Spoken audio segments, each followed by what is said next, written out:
Hello! Today we will overview the timer screen and how to set up timers for all of your appliances with the TimeBoss. You can access the timer screen for any of your appliances by pressing the corresponding box on the menu screen. In this case, we'll use Timer 1. Starting at the top left in the screen, you'll see a back arrow to return to the previous screen and a Wi-Fi button that shows the current connection strength. This also acts as a shortcut to go to the Wi-Fi settings. Moving down in the left middle, you can see a box showing either on or off depending on whether or not your appliance is currently on. And underneath that box, you can see the current time listed again. This is the same time that is on the main menu screen. The rest of the center screen is taken up by the main timer options. The appliance can run twice per day, represented by each stage, stage A and B. Each stage underneath has two options, the start time and the run time. By tapping the corresponding box, you can edit the time. Say that I want my lights connected to timer 1 to turn on at 8 p.m. and run for 2 hours. I'll click the start box here, input 2000 for 8 p.m. in military time, then press save. Now I'll click the run box, input 200 for 2 hours, and press save.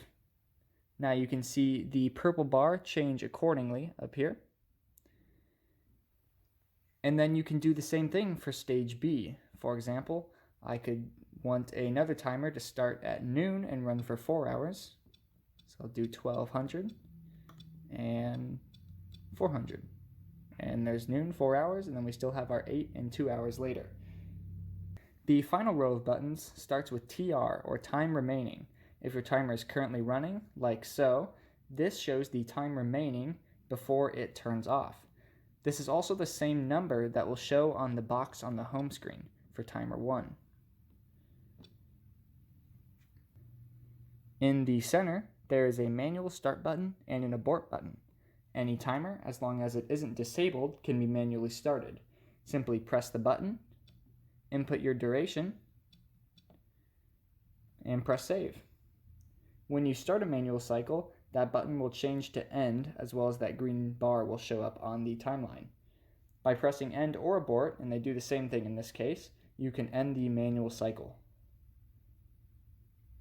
The abort button will be there if any cycle is currently active, like we have currently active, and pressing it, it essentially pauses the cycle, turning off your appliance temporarily. It'll also show abort on the main menu screen if this is currently the case. You can resume it by pressing the same button again. Finally, the last box here can be used to disable the timer entirely.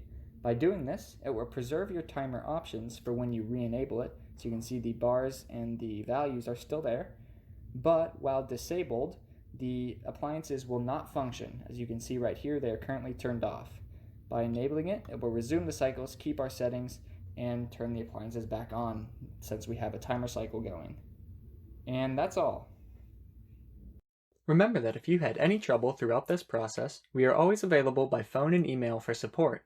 Remember to like our Facebook page or follow us on Twitter or Instagram for the latest updates and information.